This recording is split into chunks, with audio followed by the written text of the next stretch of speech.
do a little bit. No, I do. Yeah, I turn you color at the end of winter. I'm very late. That's I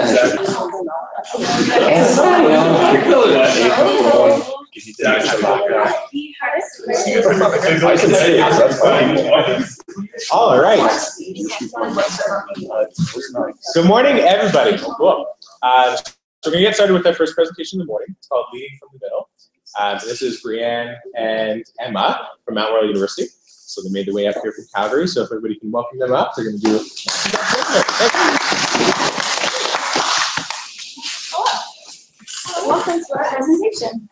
My name is Breanne, and this is Emma. And we're going to be presenting on leading from the middle. That is you. What is the middle? Yeah. So what is the middle? Overall, we believe it's you guys, the people who are the unsung heroes of the team. It's what we use to get. A really great way to think of it is you're being idea of being the people who hold the team together. We're kind of like the glue. A really, really great example of this buy-in is actually with my seniors this year. They recognized the disconnect between our team last year. It was not cohesive at all, and there were a lot of problems. And where it stemmed from is that there was a disconnect in our ideas of what a team meant. We were starting to divide ourselves into returners and newbies. And that in itself created a hierarchy that just became a snowball effect. So they sat us down and had this conversation about expectations on how we need to be a team, no matter what position we are in, because we're all important and all have something to add. In this presentation, we're going to focus on who you are as a leader. And in the middle, I think something that gets lost is the impact that you make. And so we're going to talk about how you can make a measurable impact on your team, see that for yourself, and really feel like you're accomplishing something on your day-to-day work. So before we really get into the nitty-gritty of this presentation, we want to do a bit of an exercise with you so that you get an idea of what your leadership behavior and styles are, so that you know what you need to take away from this presentation and what you need to focus on. So on your phone or a piece of paper, if you need either, let us know. I got lots. I got lots. And then we'll get started. So I'm going to ask you to divide your phone or your paper into two separate columns. In the first column, you're going to respond to these questions on this scale, however the question resonates with you. If you need to read a question over, just let me know. I'll try to go slowly. And we're all ready.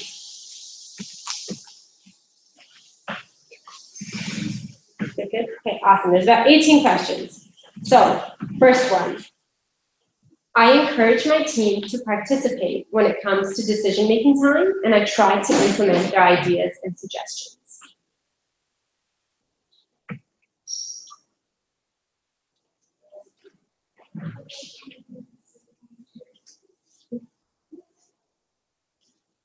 I enjoy coaching people on new tasks and procedures.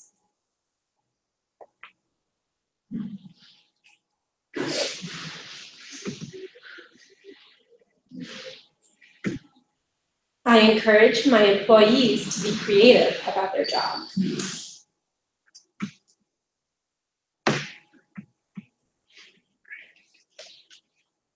I enjoy reading articles, books, and journals about training, leadership, and psychology, and then putting what I've read into action.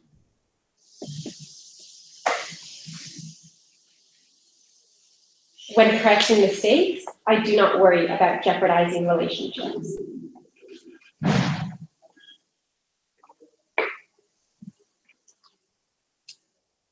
I enjoy explaining the intricacies and details of a complex task or project to my employees.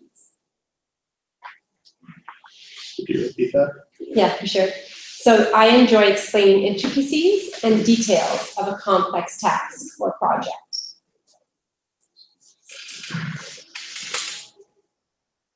Okay. Nothing is more important than building a great team.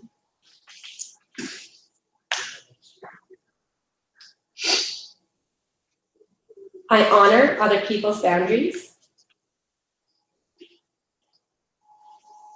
And finally, counseling my employees to improve their performance or behavior is second nature to me.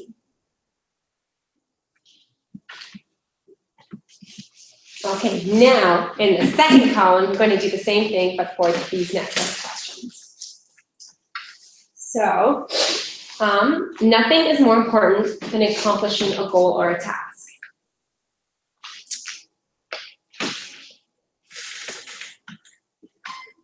I closely monitor the schedule to ensure a task or project will be completed in time. The more challenging a task is, the more I enjoy it.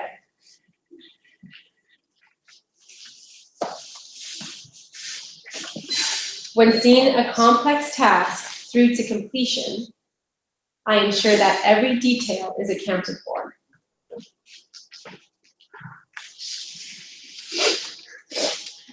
I find it easy to carry out several complicated tasks at the same time.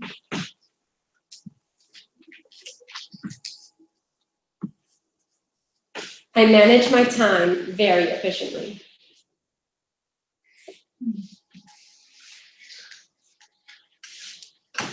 Breaking large projects into small, manageable tasks is second nature to me.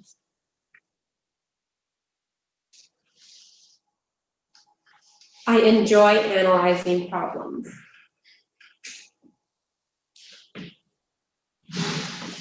And I enjoy reading articles, books, and trade journals about my profession, and then implementing the new procedures I have learned. No, is it stipulation? Is it like RA profession or like? Any profession. Can you repeat the first question of the second set? For sure. So nothing is more important than accomplishing a goal or task.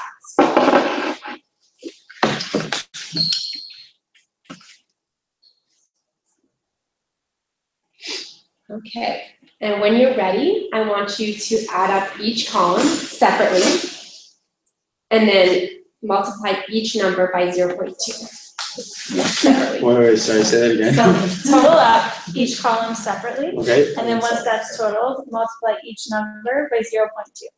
And then you'll have a number. Each total Each of the total. section by Yes. 0.2. Yes, Okay. it'll make sense in a minute.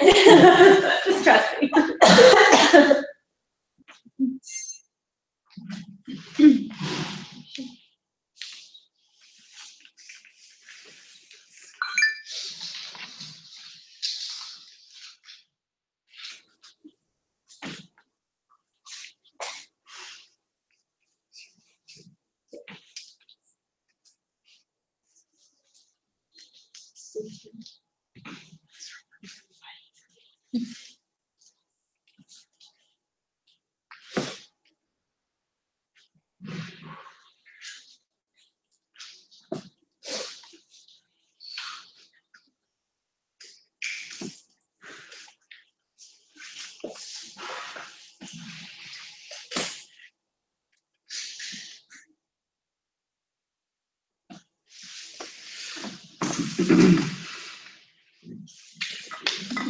All right, do we all have our two numbers? Yes. Are they all below 9? Okay, we're good. Go on. So, what this does is it puts you on this little chart. So, your first column number Yes. is your concern for people. Yes. So, whatever your first column number is, kind of move your way up or down from 1 to 9. And then your second column number is concern for tasks. So then move yourself to the right or to the left as to where you fall. And then write down the name of the leader that you fall into this spot here. So you said the first one's for the concern for people? Yes. And a really important thing to remember about this as we go through these different behavioral styles of leaders is don't feel like you only ever fall into the one category. I really want to stress that before we get into this, because it's a grid. You can move along this grid as you grow, as you finish, like things are always changing, so your leadership also changes with that. And does everyone have an idea of where they fall? Approximately. Awesome. So, our country club leader. This is where you'll have really, really high concern for your team members and your people, but low concern for tasks. So your team members' needs are met, but oftentimes tasks or goals don't really come to resolution. Impoverished leader, this is the one that offers the most room to grow because it's low concern for tasks and people. So you're really able to take what you have, the very basic foundations of your leadership, and build into whatever you want to be as a leader. Authoritarian leader is when you have high concern for tasks, but low concern for people. And it's not to say you don't have any concern for people at all. It's just you're more focused on goals and tasks. Middle of the road is when you kind of fall exactly that. In the middle, you have some concern for tasks and some concern for people, but neither of them are really fully met.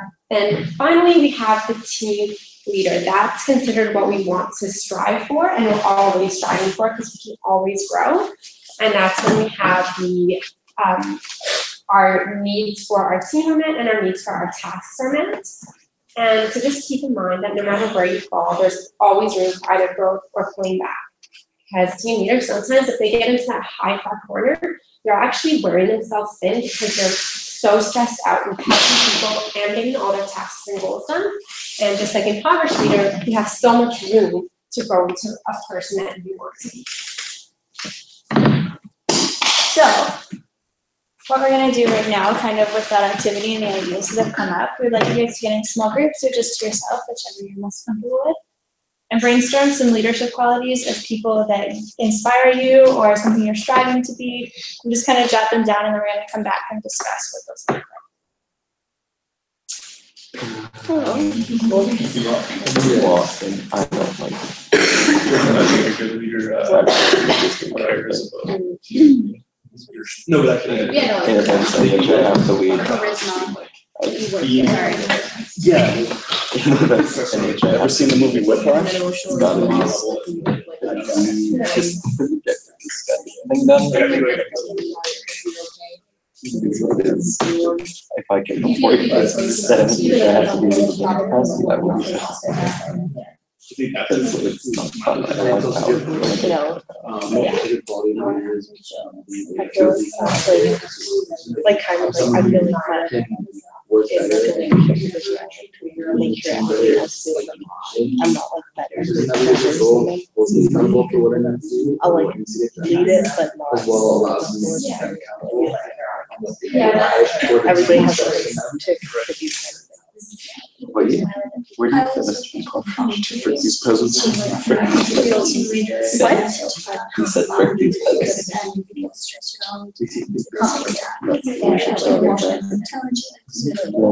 I appreciate what I envy is people that want to be leaders because people are sheep and need them.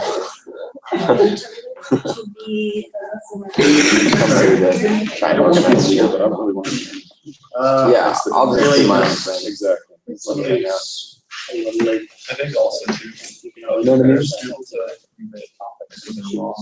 Yeah, make a mistake, right? I'm fine with you, but I also want to be the person Yeah, that no, people we're- are so- going up to and saying if they have a problem or something, they can depend on the person. Because the problem with not having any kind of leader is you don't really know what to do when something is Also, I wrong. really like people who are able to have a discussion. Like you can have completely different things like the values. Concern Yeah, for there's something. some- If it's Yeah. rational.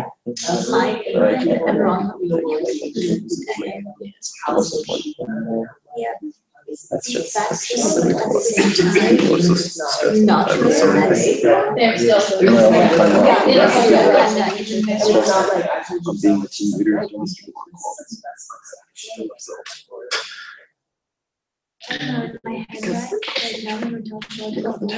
Yeah. All right, we're gonna bring It's it like, back in real quick. relax. It's okay for now, right? All right, so what we've done is we've put up a list of just some of the ones that came to our mind. So honesty, authenticity, approachability are really big for me. So if you guys just want to like throw up your hands or shout out some ones that are like really important to you, so we can kind of get a discussion going about. Me? Oh, sorry. I thought you were looking at someone. A big one for me is definitely accountability. I work better in a team, or I'm better able to lead a team if my leader is keeping me accountable for what I need to get done or what they expect of me, but is also keeping them accountable for what I expect from them. So kind of like going both ways. So that's something that's definitely a good quality leader. Communication. You kind of touched on that there, but kind of like a friendship or camaraderie aspect to it. Like you could like be approachable and yeah, you can have rapport with them like outside of that like kind of professional relationship, and that kind of build that trust. But we talked about emotional intelligence and being self-aware, like if you're stressed or something like that. Yeah, exactly. Yeah. No, those are all amazing, and honestly, the list of what can create a great role model or leader is honestly endless. And obviously, what you guys are talking about in your groups is something that is actually probably really important to you in your leadership style, and just goes to show how like each people had something else, just to show how we all lead differently, but we're all amazing. All right, so how can we rely on the styles we've talked about and the qualities to kind of come together to form what our leadership looks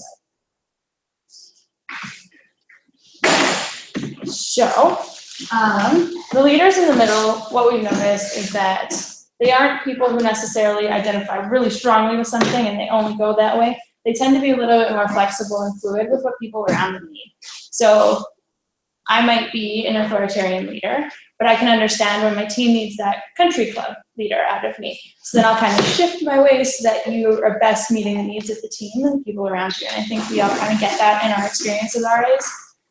The person that you are with everyone can't be the same person, because some people need a more emotional side and some people need a more logical side. And there's all of these different pieces that we pick from to make up what we are. And in that, like, there's qualities that we see in our bosses or in our parents or in our role models, and we're like, I like that, so I'm going to try and embody that. And we kind of bring it all together into a big puzzle of our leadership. So we're taking each of these qualities that we think is important and we are embodying it and then projecting it out to people. In this, we wanted to talk about how we realize that no two leaders are the same. But also that the impact that leaders generate is not based on having specific qualities. There's not a best leadership style to generate impact. It's something that everyone generates uniquely. And so learning how you can generate that, working with your style, is something that's really important. So how do we use those leadership styles in order to make an impact? What we came across is the type of leadership styles you can actually go into the type of leader that you are, like the position you're in. So one way of being a leader is being in a positional authority. It's like your managers, your supervisors, dean, anything with a title that asks for respect and leadership with it. It's just assumed that those things are coming along as you enter that role. And then we also compare it to earned influences. So the earned influences are the people without the titles. This is where we come in. We don't just get respect and leadership. We have to earn it. We have to show our community, our colleagues, our friends, our peers, that we can be leaders just the way we are, and that we can always grow. And through hard work and effort, we earn that respect from all those people, and that's how we can be a great leader. And a really important thing to remember is you don't have to be only in that earned influence to get it. You don't have to be in the middle to get that earned influence. It just so happens we are in the middle. So let's use this position, this opportunity to get that influence and learn how to take it into that positional authority so that we can always continue to grow and always have those good connections with our team. So So how do those ideas kind of translate into conversations? Because that's where much of our impact lies. It's not necessarily always in what people see us do, but a lot of the times it's in what we say. And so when you're coming from an authority focus, it tends to be a little bit more serious, and it naturally has impact because it's a little bit of like a hierarchy difference. And so the conversations that you're having carry a level of impact with them. So this is like when you're talking to, let's say, a party on call, the authority kind of comes in a little bit because you're like, look, you're breaking our rules. But that doesn't mean that we lose sight of like the influence focus aspect, where the impact lies entirely on the respect that we gain with those people. The important thing is, like that I've noticed at least, is when I rely on the influence aspect of things, I found that the conversations I've had have had a much greater impact than the conversations where I come in just in an authority-based mindset, I guess. So it's really, I think it's important to see kind of like what you can grab from each side and use that to come together and make the most impactful conversations. So how do you actually build that influence? A big thing for me, and something that I was raised on, is it's not what you say, but how you say it. So just take a moment and think of how has someone in your life gained your influence and your respect because of how they treated and talked to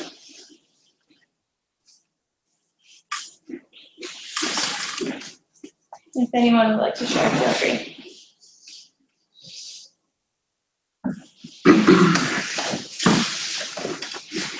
Like they're not like, okay, so like teachers, for example, some teachers will talk to you like, you know, you're a stupid little kid, but those that usually gain respect are those that talk to you like you're on the same level, or, you know, you're a human being too, and they understand that. Totally. Something that stands out is one of my RLCs always says, you guys are adults, so I'm going to treat you like adults. And so it's just like kind of getting that out there, like, we're both adults here, let's just have a conversation. It makes it kind of like that level playing field, and it gets, right away, you're like, okay, cool, like, I can be myself. Yeah. So again, it's about how you say it, not necessarily what you say. And a big part of that is you want to come up with that you're approachable. Approachable is so, so important in this position, not only with our teammates, but with our community and our RLCs, proctors, whatever that is for you. So a big part of that is they can come to you, they most likely won't. And those people will continue to go on all because of a feeling that they're not able to express because you created that wall through your tone of communication. So you can earn that through your tone by being assertive, not aggressive, calm, and decisive. And like just earn that respect through the tone, because that's what makes you approachable, is your tone. Because people always read into those tones.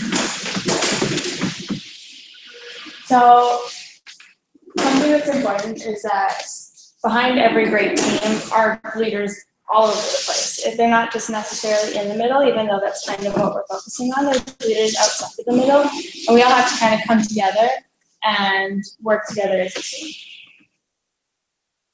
So that being said, we can't be expected to do everything on our own. That's just not possible. We would be drowning in things to do and people to support.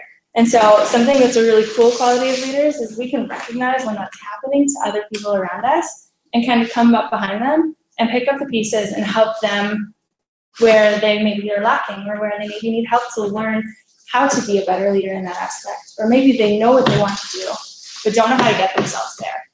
And in that, we not only are helping someone, but we're also learning about ourselves and how we are going to build our leadership puzzle.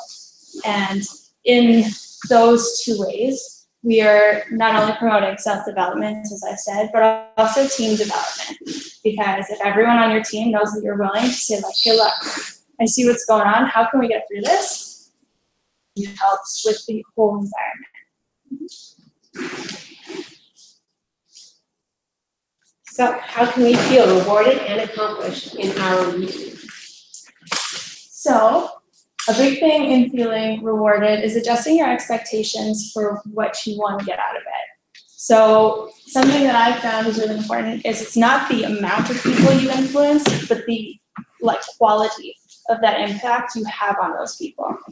Because you're not going to have the opportunity to change the lives of a whole room of people necessarily. You might only change one person's life, but that one person will continue to go around and change other people's lives because of that one move that you've made. Ripple effect and spreads out the impact that you've had.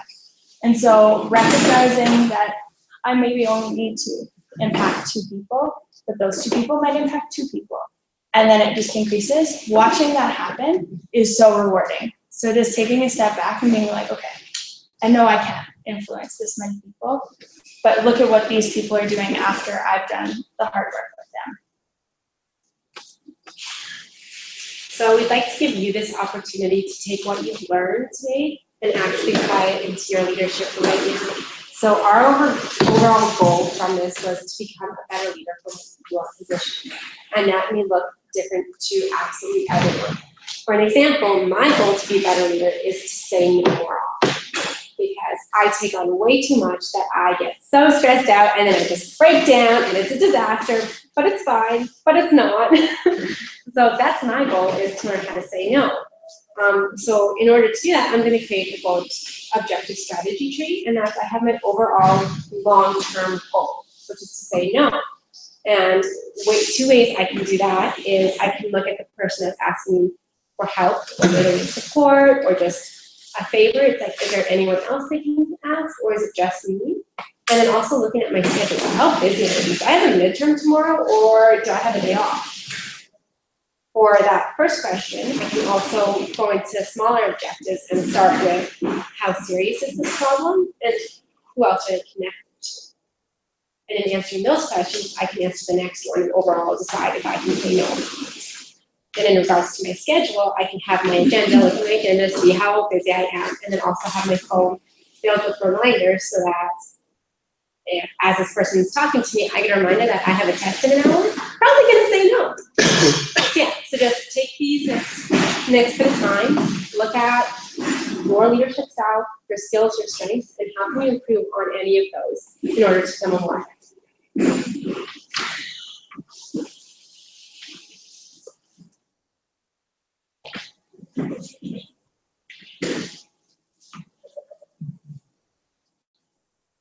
Is important for the objectives is that you make them short-term and very measurable. So you don't have to make a big life change, like I'm gonna start going to bed at 9:30 every night, because that's not always feasible as a student. But if you say like, I'm gonna talk to one new person every time I'm at a meeting with the team, or when I see someone in the hallway, I'm gonna reach out and talk to them so that I can be, that's okay too, because you're still making an impact, whether or not you realize it.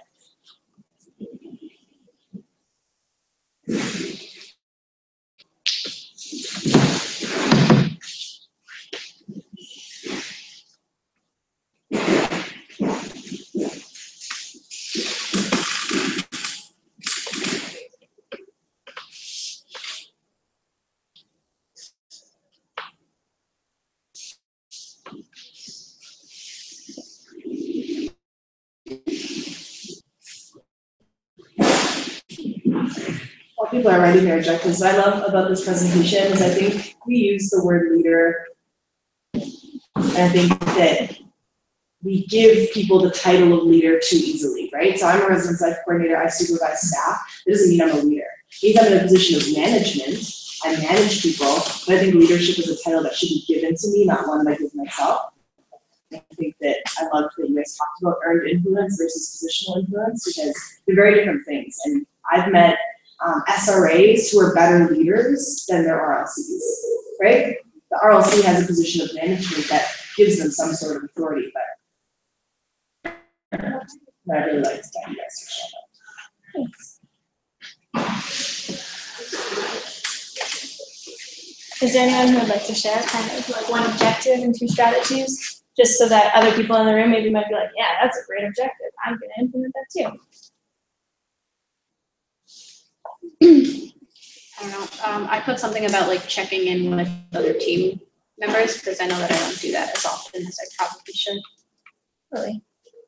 And so what are 2 strategies that you're going to like use to complete that objective, I guess? Other than physically doing the thing. Yeah, well, one of the ways that I'm trying to work on it is like we have a office for our senior staff. So like in between classes, we'll come and just stop by for a quick chat, things like that, just kind of scheduling it in so that it's more of just like an everyday kind of normal thing. Totally. I wrote down for one of my goals to be more assertive as a leader. Just almost being too friendly with like because I'm a senior RA at our institution, and sometimes I find myself being like too friendly or maybe letting things slide too often if I shouldn't. And then I always kick myself on the butt after, being like, I probably should have like, maybe told them not to do that. And then my strategy is to just like work on like not being afraid to correct someone's mistakes with them, like not necessarily point it out or call them out, but like working direction like, hey, this is why we shouldn't do that. And then like to maybe set more expectations like at the start of a shift or something. Just like, hey guys, just remember that we're doing this. Like not saying anything and then dealing with it after. Absolutely.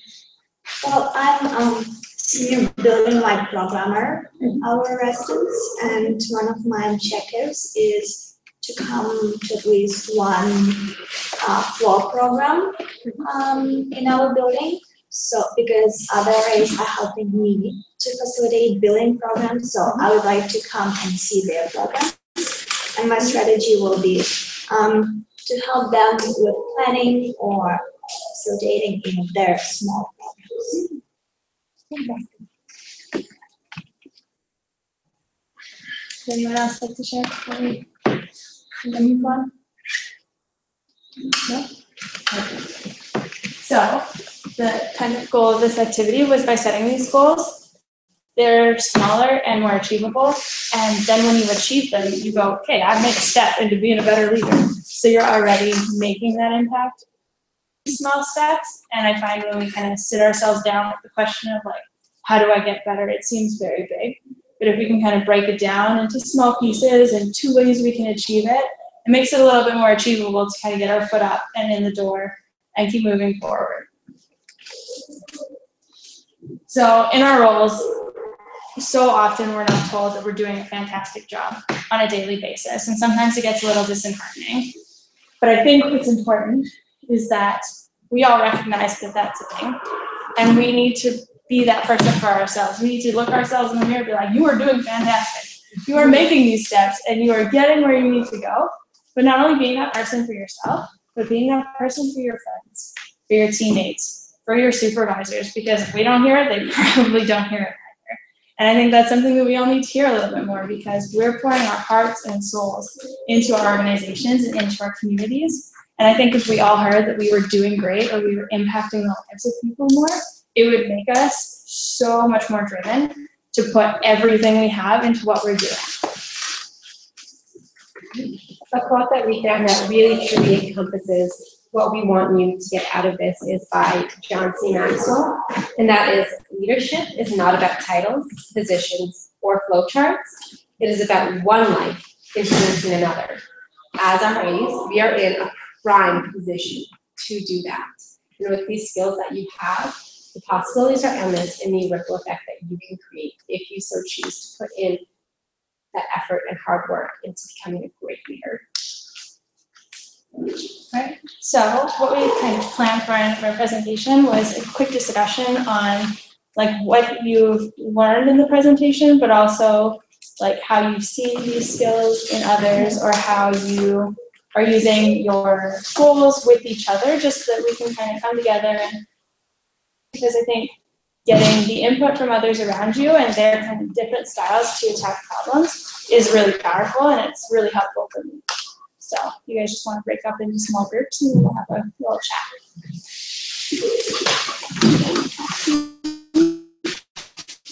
So what do you take away here? Like, that I don't focus enough. And how you see people exemplify these things. I was at an ignorant child. Yeah. How's it going on here? Just like, oh, good. Just start talking. With the, what I've been trying to do is more in our ideal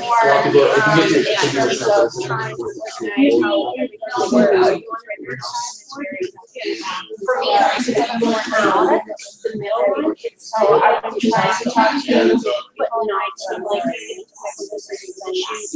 because we're having so everything is going to know what's going on right now. I think that's just a way To get the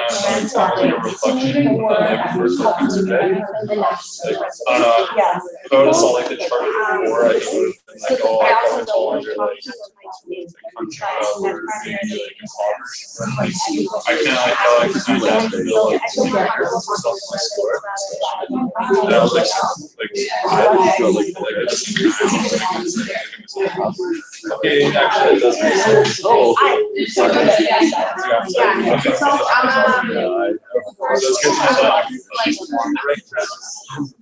there's like always just the weird thing.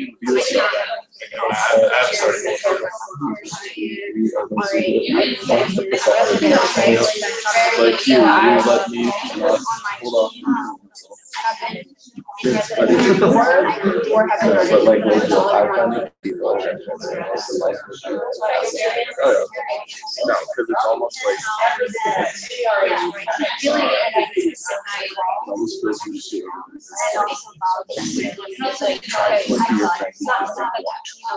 Yeah, it's yeah. It's not the best Somebody was just like, idea. man, that's a cool shirt and pass. It's like, that's nice. That's so much more impactful. Like, Than yeah, you're the best guy. You're gonna wake up in the morning and you're the guy. And like, I think it's important.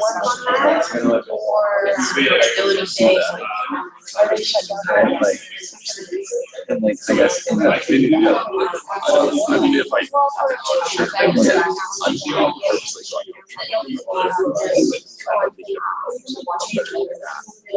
well, because it's like past that. Oh, exactly. It's like I'm not gonna go around.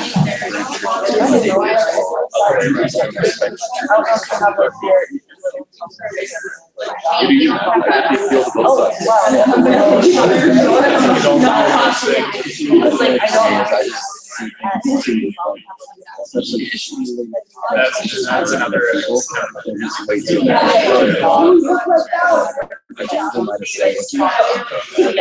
I can break objective things that I can sort of intuitively think will happen in a situation, but that doesn't. And so of them some people yeah. Well, maybe that's just because it's no, it absolutely is. And like, but I find like that experience.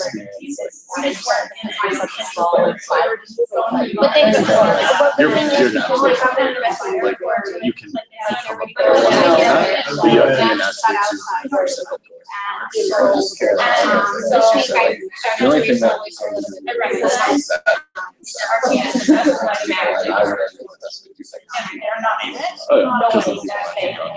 would I could not get too much I like having my close group of friends. Yeah, everyone else on camera.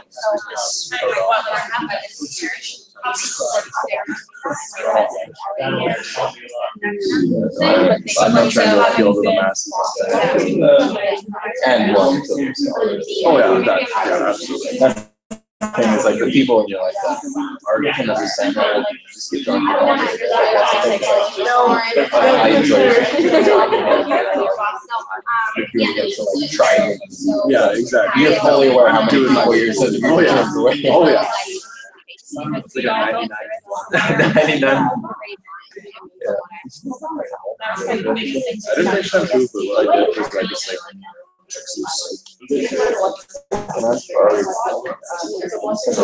I had like a pill bottle with just like on it of like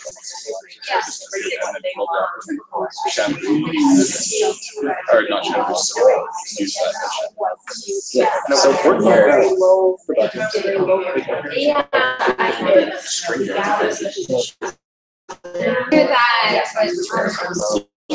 I just like you.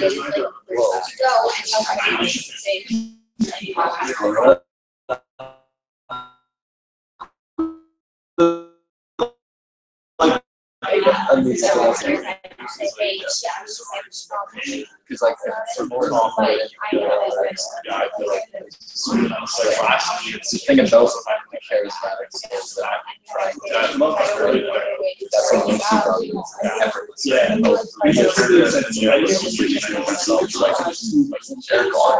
My big inspiration. He does the dumbest things. It's funny because it's not he just does it. Yeah, exactly. Yeah, for me, it's like I would that sort of thing. Like the people that just out the people they want to be without even intending to be leaders. So that's more important to me. Something that this is a baller. It's one chick. So it's like that's the reason because they have it's a job. It's not just that one like you're saying. Of course, it's not going to kill everybody. A lot of people get offended by it and shit like that, but people are in that sense, I guess. It's not that's not so good. Right. Exactly. Yeah, like that's the sort of thing that we really want to do per se, but the people that just do their thing that they get it on here. I mean, because that's like that's the what you know, like they say, follow your leader. Like I would much rather follow a person that is doing what they believe in and people doing it because of it, as opposed to a person that went out and told people to get that. That sounds like a larger audience means the masses. Right, yeah, and that's like, but that, I mean, that's why you might hate movies like Wonder Woman, because it's not true to itself, it's pandering to a mass person like every small movie ever made. Yeah. Oh, okay. That shit. It's like that movie doesn't inspire me at all. Because 0 to 6. The director came in and was like, the producers were like, yo, but like, I'm one, like, that Russia, oh, you know, like, I wanted to make yeah, he wanted to express how he felt about a certain existential thing. There you go. Yes. Is it that's fun. Like that shit inspires me. It's not trying to makes you question. It just gives you a scene. That's watching this scene. Watch it and say, this is how I feel. It's letting you just deal with it as you go. And most of the time, you're going to agree with what the artist is trying to make you feel, which is incredible. But probably a lot. They probably still see it. Yeah. I think that the artist is just saying genuine to themselves. And yes, they may or may not have been trying to express a certain feeling or emotion through that. Yeah, no worries. Maybe they were trying to evoke something like that. I feel like but it's like more evoking it into it's not there's a quote that says like if everybody agreed on the interpretation of art, the artist would be a quote of himself. Like it's not supposed to be taken one way, it's supposed to be taken then as a leader be, a leader should be. I mean, for me, anyway, like there are people that you're going to follow more than other people. And it's something like you're saying you can build up to acquire skills. But at that point, it's forced. So I'd much rather follow somebody who doesn't necessarily ask people. They just draw them naturally by virtue of their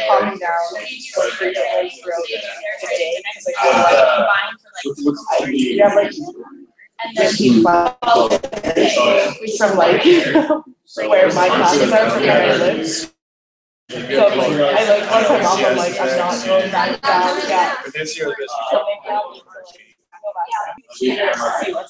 Yeah, but that's the problem with modern art.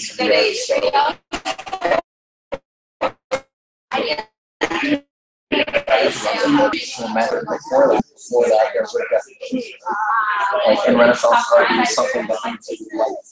Right? And then before that, like really great philosophy, important. Right? But now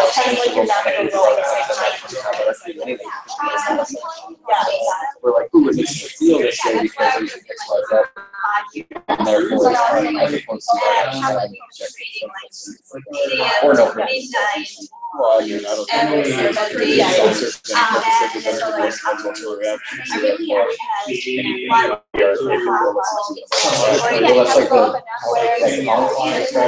he says it's something that is propulsive in itself, but it instills mental thought through that. The fact that you talk about something because that's just like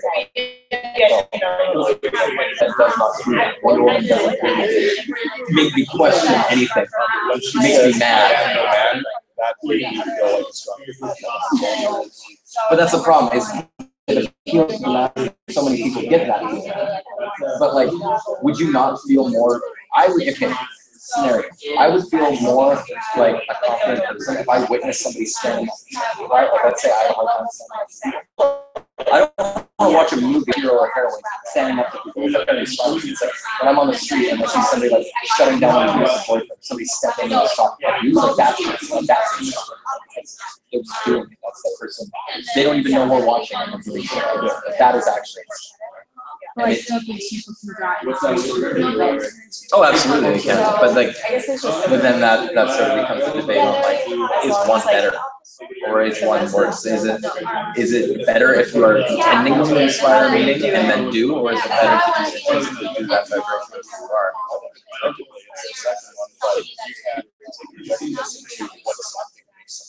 Exactly. Feelings, right? Like the setup is. The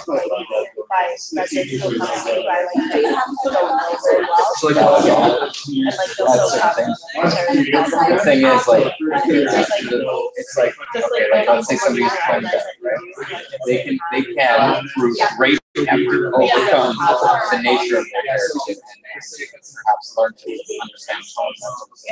But that's going to set them back so much further and require so much effort than he who was born naturally with a beautiful tongue and notes in their mouth. They can achieve the same level, one of these skills, but it's hard to say like which is better. One requires like more effort. Just like from Talent is just it's a quicker means to a specific end, right? The end is you're going to watch a symphony. You don't watch how the law there. You just see the symphony. And that's why, like, he who becomes a leader, and then learning that the leader may or may not be somebody who inspires somebody unintentionally. If they learn that and then just give up and through that inspire people, I couldn't tell the difference between a guy who's just being straight. Oh yeah. It's just on that, like you were saying, it's hard to get that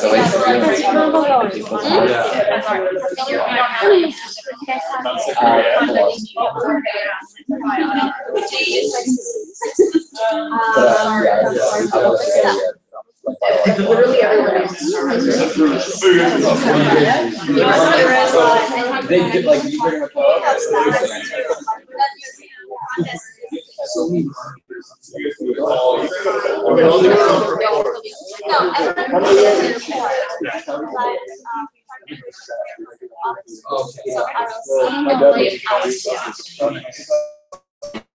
We just do it. No, mom and dad go to the boys. That's it. Nice, yes. Like you settled down, my friend's probably never.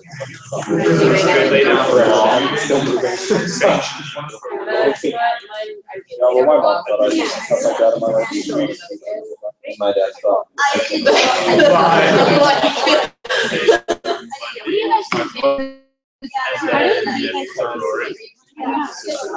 Oh yeah, Really nice. Well, Sorry, man.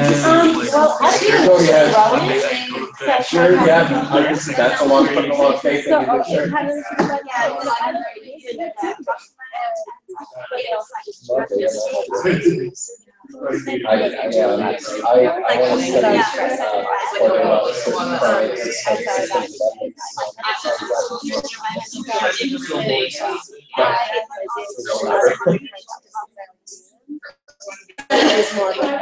and she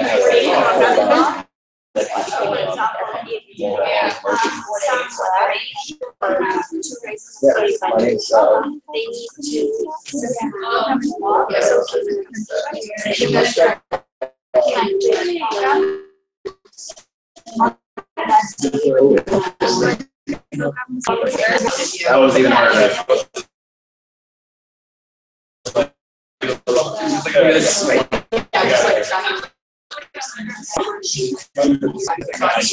Where else do I find it? You are an expert. Ah. Thank you for the presentation.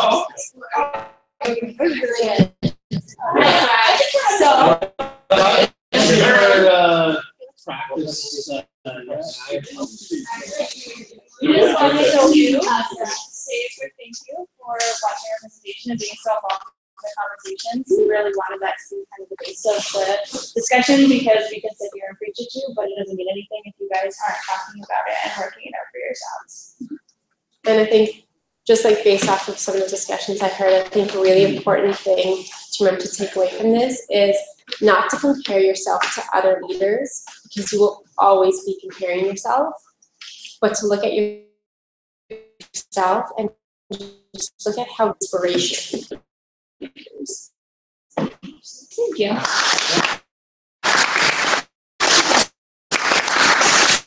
Get a louder round of applause.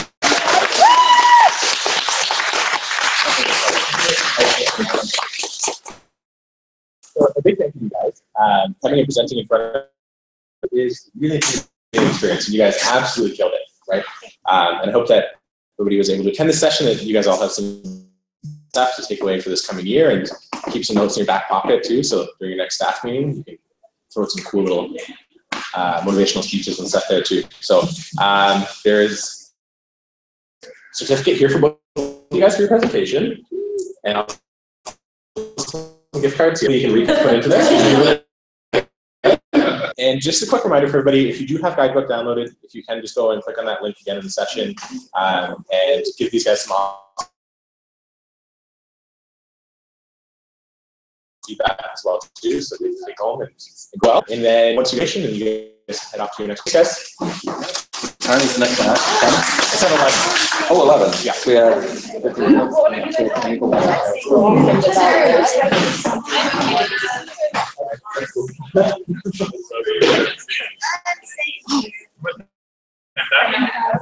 Where is that?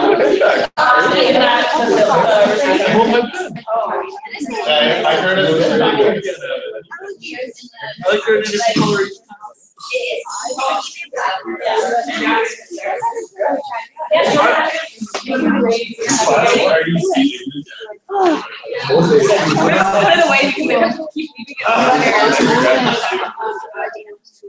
I left my.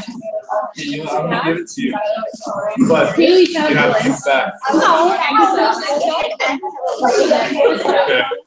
Okay. If it ends, that's okay. She said she was like.